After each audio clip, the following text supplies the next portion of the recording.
धन्यवाद मुख्यमंत्री जी ने अपना वक्तव्य हम सबके सामने रखा। अब मैं हमारे मंच पर संबोधन करने के लिए एक ऐसे व्यक्तित्व यहाँ उपस्थित हैं जो किसी के बेटे हैं तो किसी के भाई हैं, किसी के जीवन रक्षक हैं तो किसी के लिए अन्नदाता हैं, किसी माँ के बुढ़ापे का सहारा है तो किसी बहन को पक्की छत देने वाले हैं, जो सपने दिखाना जानते हैं और उन्हें इसकी गारंटी पर 140 करोड़ की संख्या भारतीयों को है भरोसा, जो अपने समर्पण, त्याग और राष्ट्र प्रथम के सिद्धांतों के प्रतीक हैं। ऐसे उत्तराखंड वासियों की तरफ से, जो उत्तराखंड वासियों के हृदय में बसते हैं, कण कण में बसते हैं, ऐसे हमारे सबके आदरणीय प्रेरणा के स्रोत प्रधानमंत्री जी को मैं आमंत्रित करना चाहूंगी कि वो अपना संबोधन हम सबके सामने रखें।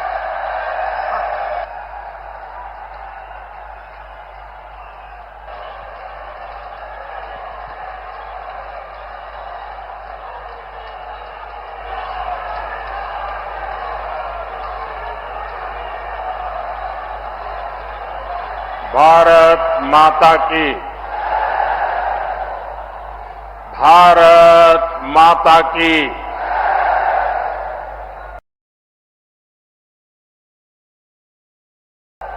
सभी दाना सयाणु दीदी, भोली चाचा, बड़ियों तय मेरू प्रणाम। मां गंगा के सानिध्य में बसे 4 धाम के द्वार ऋषिकेश में इतनी विशाल संख्या और इतने बड़े उत्साह उमंग के साथ आप हम सबको आशीर्वाद देने आए हैं। मैं आपका बहुत बहुत आभारी हूं।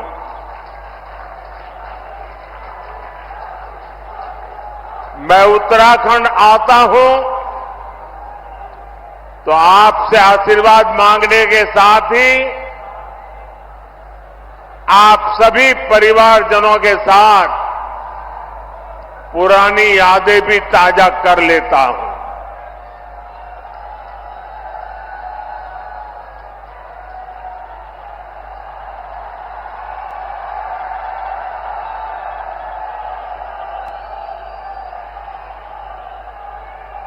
कल मैं भारत के दक्षिणी छोर पर सागर तट पर बसे तमिलनाडु में था और वहां भी लोग कह रहे हैं फिर एक बार, फिर एक बार, फिर एक बार। आज हिमालय की गोद में बाबा केदार और बद्री विशाल के चरणों में हूं तो यहां भी वही गूंज है, फिर एक बार, फिर एक बार। हमारे यहां उत्तराखंड में ये तो देवभूमि है, देवताओं का आह्वान करने की परंपरा है और हुड़का का नाद देवताओं का आह्वान करने में ऊर्जा देता है। आज मुझे भी जनता जनार्दन जो देवता रूपी है उनका आह्वान करने के लिए हुड़का का नाद बजाने का सौभाग्य मिला। साथियों, एक गुंज इसलिए है क्योंकि देश के लोगों ने पूर्ण बहुमत वाली स्थिर सरकार का काम देखा है। आज देश में ऐसी सरकार है जिसने बीते 10 वर्ष में भारत को पहले के मुकाबले कई गुना मजबूत कर दिया है। मेरी बात से आप सहमत हैं? सहमत हैं? पूरी तरह सहमत हैं? जब जब देश में कमजोर और अस्थिर सरकार रही है, तब तब दुश्मनों ने फायदा उठाया है। जब भारत में कमजोर और अस्थिर सरकारें थी, तब भारत में आतंकवाद ने पैर पसारे। आज भारत में मोदी की मजबूत सरकार है, इसलिए आतंकवादियों को घर में घुसकर मारा जाता है।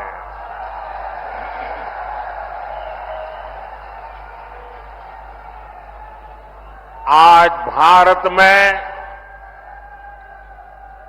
मजबूत सरकार है, इसलिए भारत का तिरंगा युद्ध क्षेत्र में भी सुरक्षा की गारंटी बन जाता है। ये भाजपा की मजबूत सरकार ही है जिसने 7 दशक बाद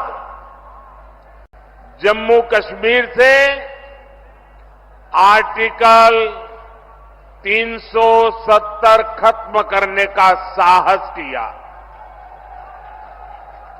ये भाजपा की मजबूत सरकार ही है जिसने 3 तलाक के खिलाफ कानून बनाया। ये भाजपा की मजबूत सरकार है जिसने महिलाओं को लोकसभा विधानसभा में आरक्षण दिया। ये भाजपा की मजबूत सरकार ही है जिसने सामान्य वर्ग के गरीबों को भी 10% आरक्षण दिया। साथियों, कांग्रेस की सरकार होती तो 1 रैंक 1 पेंशन कभी भी लागू नहीं होता। मोदी ने ये गारंटी दी थी और इसे पूरा करके दिखाया। ये कांग्रेस थी जो कहती थी कि 1 रैंक 1 पेंशन लागू करके हम पूर्व सैनिकों को 500 करोड़ रुपए देंगे। ये मोदी है जिसने 1 रैंक 1 पेंशन लागू करके पूर्व सैनिकों को 1 लाख करोड़ रुपए से ज्यादा उनके बैंक खाते में पहुंचा दिए हैं।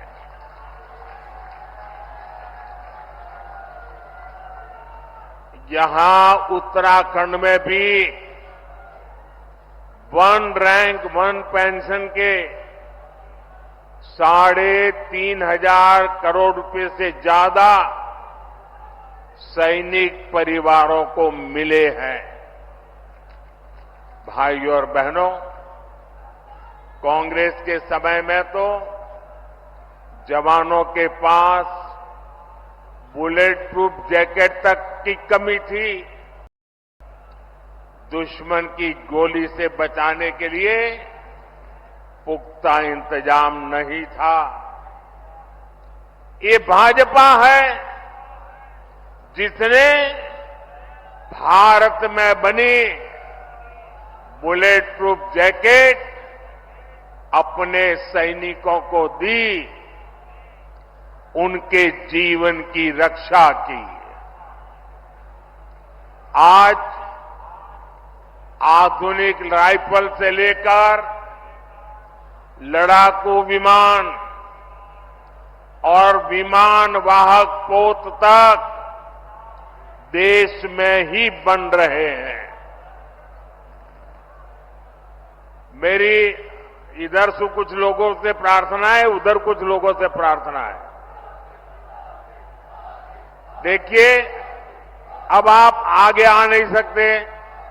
हो सकता है आप में से बहुत लोग होंगे जो मुझे देख नहीं पा रहे हैं, लेकिन उसके लिए मुझे क्षमा करें। अब आप सुन करके संतोष कर लीजिएगा, और जो ज्यादा उत्साह और उमंग में है उनसे मेरी प्रार्थना है, अभी ये जो ऊर्जा है ना, 19 तारीख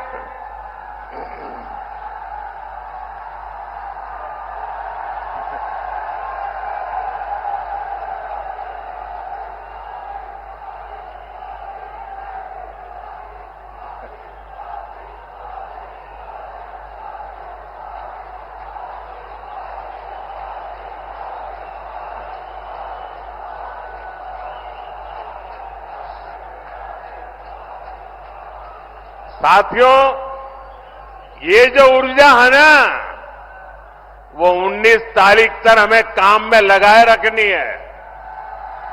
सारी ऊर्जा आज बस खर्च कर दीजिए। आपका ये प्यार, आपका ये उत्साह मेरे सर आंखों पर है।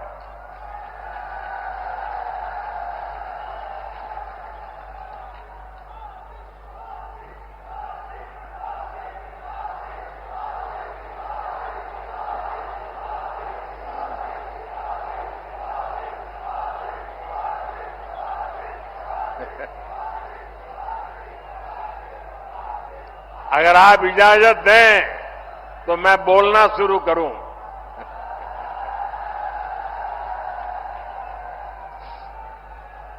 देखिए, उत्तराखंड वालों के लिए मैं आपका खुद का घर का हूं जी।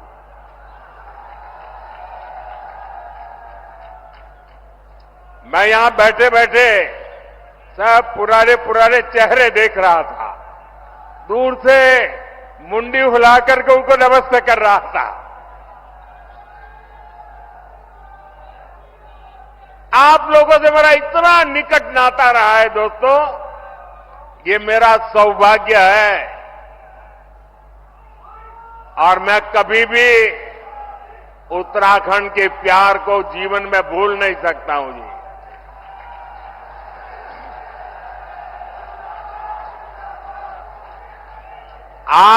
आप अगर मुझे अनुमति दे तो मैं बोलना शुरू करूं,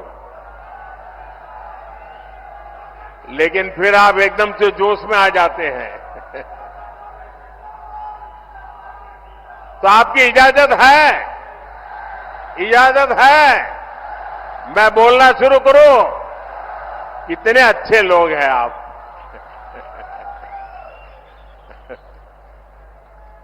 देखिए साथियों, कांग्रेस की कमजोर सरकार सीमाओं पर आधुनिक इंफ्रास्ट्रक्चर नहीं बना पाई। आज देखिए, पूरी सीमा पर आधुनिक सड़कें बन रही हैं, आधुनिक सुरंगें बन रही हैं।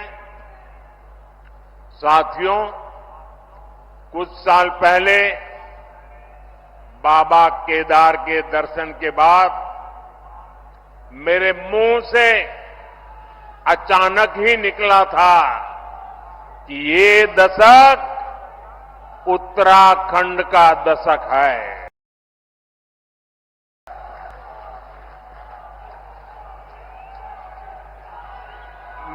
मुझे क्षमा कीजिए, आप शांत रहेंगे क्या? मुझे क्षमा कीजिए, आप शांत रहेंगे क्या?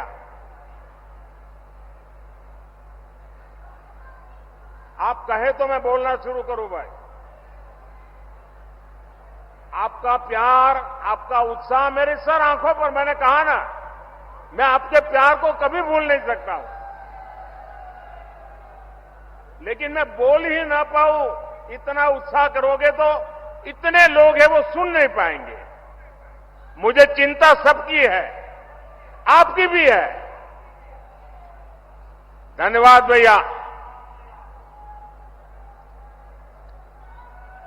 हमारी सरकार उत्तराखंड के सामर्थ्य का लगातार विस्तार करने में जुटी है और इसमें बहुत बड़ी भूमिका पर्यटन की है, यात्रा की है, यात्रा धामों की है। ऋषिकेश तो आसपास के कई राज्यों के लिए, वहां के लोगों के लिए पर्यटन का सबसे महत्वपूर्ण केंद्र है। और एक जमाना था जब योग की पूरी दुनिया में धूम नहीं थी, तब भी दुनिया के कई देश के लोग जिज्ञासु के नाते योग के लिए ये हमारे ऋषिकेश आया करते थे। मुझे याद है, बहुत पुरानी घटना है, मैं एक बार यूएसए गया था। अब मुझे वो इतना इंटीरियर इलाके में मैं गया था कि मुझे कोई वेजिटेरियन खाना में तलाश रहा था। अब मुझे कहीं अता पता ही नहीं मिल रहा था इतने में एक छोटी सी दुकान में एक अमेरिकन नागरिक छोटी दुकान लेके बैठा हुआ था, लेकिन उसके गले में 3-4 रुद्राक्ष की मालाएं थी। तो मैं उसके पास चला गया तो उसने भी नमस्ते करके मुझे मेरा स्वागत किया। फिर मैंने उसको मेरी कठिनाई बताई तो उसने कहा, आप चिंता मत कीजिए, मैं वेजिटेरियन हूं, मैं आपके लिए कोई प्रबंध करता हूं। और उसने मुझे अपने तरीके से कुछ वेजिटेरियन बना के खिलाया। और उस समय मेरी उससे बातें हुई कि आपने सब कहां से सीखा है ये माला वाला? तो बोले, मैं बहुत सालों से ऋषिकेश जाता आता रहता हूं, बस उसी के कारण मेरी जिंदगी में ये बदलाव आया है। ये ताकत है इस भूमि की, ये सामर्थ्य है इस भूमि का। भाइयों बहनों, पर्यटन के क्षेत्र में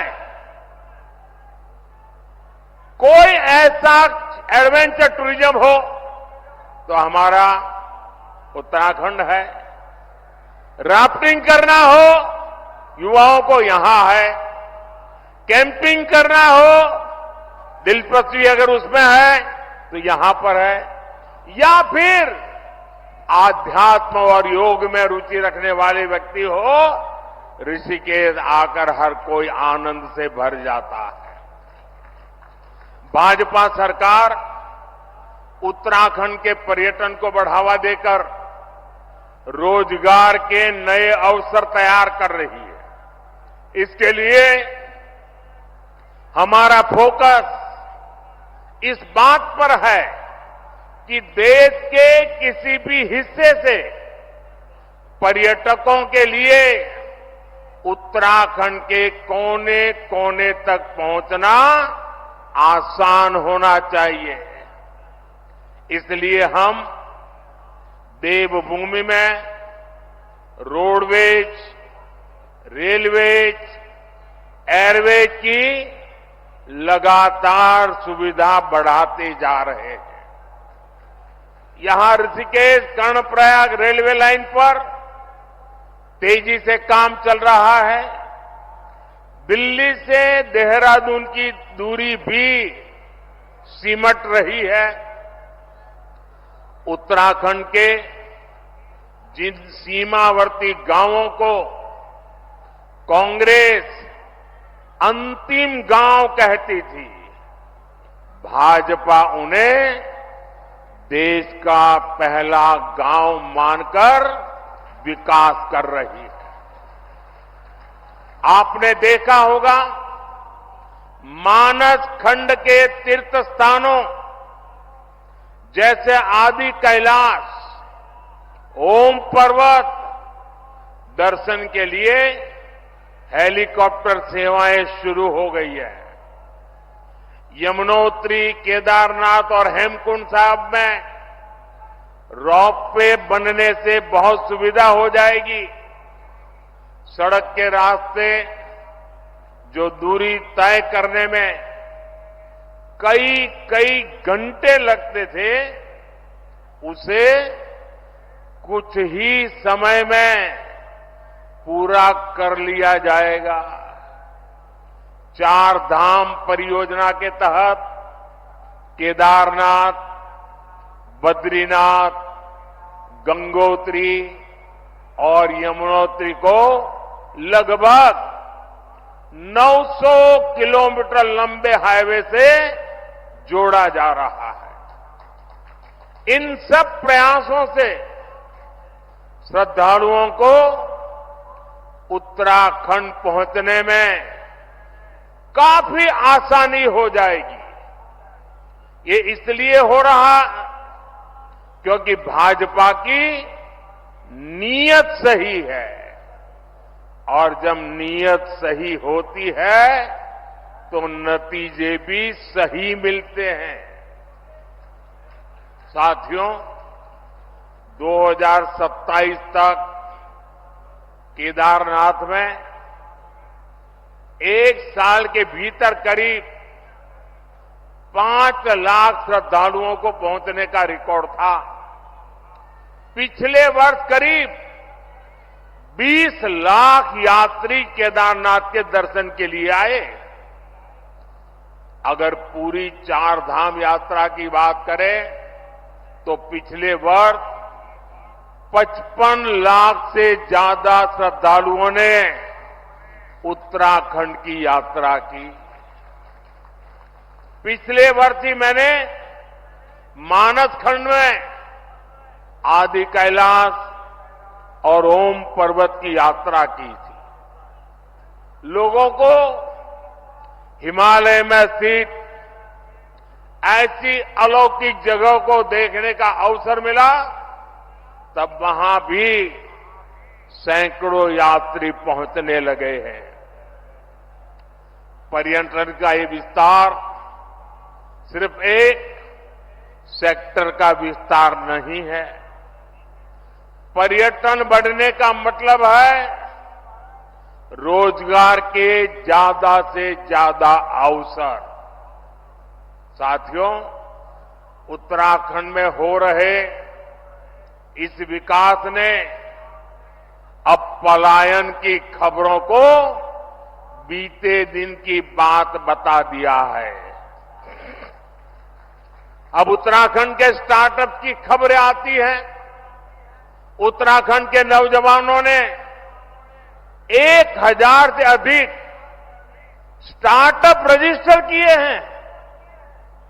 इसमें भी लगभग आधे यानी करीब 500 स्टार्टअप्स उत्तराखंड में हमारी बेटियां उसका नेतृत्व कर रही है। गर्व होता है इन बातों से। मुद्रा योजना से लाखों नौजवानों को बिना गारंटी के ऋण मिले हैं। ये पैसा टूरिज्म से जुड़े हुए काम जैसे होम स्टे, गेस्ट हाउस, दुकान, ढाबा, बहुत बड़ी मात्रा में इसे बनाने में ये धन काम आ रहा है। जब कांग्रेस की सरकार थी तो गरीब का, नौजवान का पैसा बिचौलिए खा जाते थे। भाजपा सरकार लोगों के हक का पैसा सीधे उनके बैंक खाते में ट्रांसफर कर रहा है। उत्तराखंड के किसानों को पीएम किसान सम्मान निधि का 2,600 करोड़ रुपए से अधिक उनके खाते में जमा हो चुके हैं। कांग्रेस की सरकार होती तो ये सब कुछ लूट जाता। ये लूट मोदी ने बंद की है और इसलिए मोदी पर उनका गुस्सा 7वें आसमान पर है और इसलिए कुछ भी बोलते जा रहे हैं। और जब मैं कहता हूं, जब मोदी कह रहा है भ्रष्टाचार हटाओ, तो वो कह रहे हैं भ्रष्टाचारी बचाओ। आप मुझे बताइए साथियों, भ्रष्टाचार हमारे देश के लिए विनाशक है कि नहीं है? आपके लिए विनाशक है कि नहीं है? भ्रष्टाचार खत्म होना चाहिए कि नहीं होना चाहिए? इस देश को भ्रष्टाचार से मुक्ति मिलनी चाहिए कि नहीं मिलनी चाहिए? क्या मेरे जैसे व्यक्ति ने ईमानदारी से कोशिश करनी चाहिए कि नहीं करनी चाहिए? इसलिए कितनी ही मुसीबतें झेलनी पड़ी, आपके आशीर्वाद बने रहेंगे ना?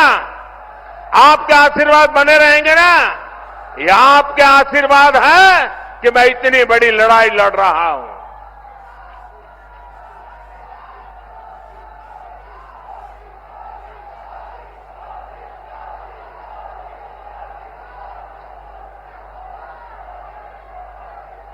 साथियों, कांग्रेस के नेताओं के लिए तो पहले दिल्ली का शाही परिवार और फिर खुद का परिवार, यही सब कुछ कांग्रेस की परंपरा में है। लेकिन मोदी के लिए तो आप सभी, मेरा भारत ही मेरा परिवार है। भाइयों बहनों, मेरी जिंदगी के महत्वपूर्ण कालखंड मैंने देवभूमि में बिताया है। मैंने खुद देखा है, गढ़वाल हो या कुमाऊं, माताओं बहनों का पूरा समय लकड़ी, पानी और पशुओं के चारे के इंतजाम में ही खप जाता था। अपनी बहनों की इन्हीं समस्याओं को देखते हुए हमने घर घर सस्ता सिलेंडर पहुंचाया। जल जीवन मिशन के तहत भी उत्तराखंड में बहुत काम हुआ है। 2019 तक उत्तराखंड में 10 में से 9 परिवार के पास ही 100 में से 9 परिवार के पास ही ये पानी की स्थिति थी। यानी एक प्रकार से 10 में से 1 के पास सुविधा थी। आज स्थिति बदल गई है। आज उत्तराखंड में 10 में से 9 परिवारों के घर में नल से जल आता है। आपको जब राशन के लिए, दवा के लिए भी चिंता की जरूरत नहीं रही। आने वाले 5 साल तक मुफ्त राशन मिलता रहेगा। अस्पताल में मुफ्त इलाज मिलता रहेगा। यहां उत्तराखंड को एम्स की सुविधा मिली है।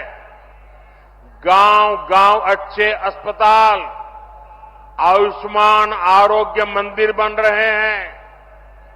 धामी जी और उनकी सरकार इन सारी बातों के लिए बहुत मेहनत करके शानदार काम कर रही है। भाई और बहनों, कांग्रेस विकास और विरासत दोनों की विरोधी है। उत्तराखंड का कोई निवासी ये नहीं भूल सकता कि कांग्रेस ने प्रभु राम के अस्तित्व पर सवाल उठाए हैं। ये कांग्रेस ही है जिसने पहले राम मंदिर का विरोध किया, जितने अड़ंगे डाल सकते थे डाले, अदालत में भी रुकावटें करने की कोशिश की, लेकिन राम मंदिर बनाने वालों ने कांग्रेस के सारे गुना माफ करके उनके घर जाकर के उनको निमंत्रण दिया। लेकिन इनका दिमाग कैसा है पता नहीं, घर जाकर के निमंत्रण दिया गया था, प्रभु राम के प्राण प्रतिष्ठा का अवसर था, उन्होंने उसका भी बहिष्कार कर दिया।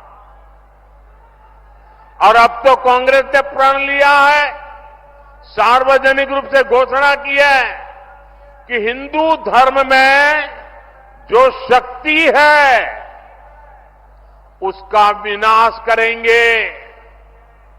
ये कांग्रेस शक्ति स्वरूपा मां धारी देवी, मां चंद्रबदनी, मां ज्वालपा देवी की शक्ति को खत्म करना चाहती है। उत्तराखंड की आस्था को तबाह करने की जो साजिशें चल रही है, उसमें कांग्रेस की ये बातें आग में घी का काम करेगी। उत्तराखंड की संस्कृति की रक्षा करना हम सभी का दायित्व है। आपको भूलना नहीं है, ये वही कांग्रेस है जो कहती रही है कि हर की पौड़ी में वो मां गंगा के किनारे पर हर की पौड़ी नहीं है। ये क्या कहते हैं, एक नहर के किनारे बसी है। अब ये गंगा जी के अस्तित्व पर सवाल उठा रहे हैं। इन्हें उत्तराखंड के लोग सबक सिखा करके रहेंगे। साथियों, ये हमारा उत्तराखंड की पहचान ब्रह्म कमल से जुड़ी हुई है। ये धरती ब्रह्म कमल की धरती है और इसलिए इस बार भी यहां पूरी शान से पंच कमल खिलने चाहिए। खिलेंगे, पांचों कमल खिलेंगे।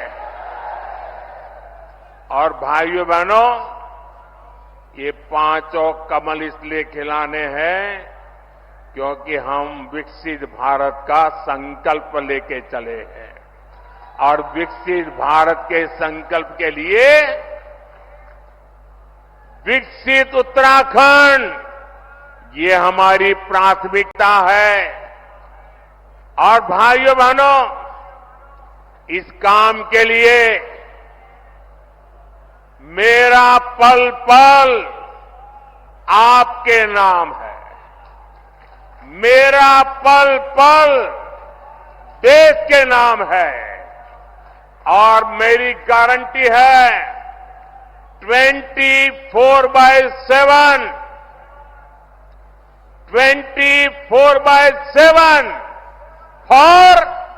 2047 ये मोदी का आपको गारंटी है। 19 अप्रैल को टिहरी गढ़वाल से बहन माला राज लक्ष्मी शाह, गढ़वाल से भाई अनिल बलूनी, और हरिद्वार से भाई त्रिवेंद्र जी को हमें विजयी बनाना है।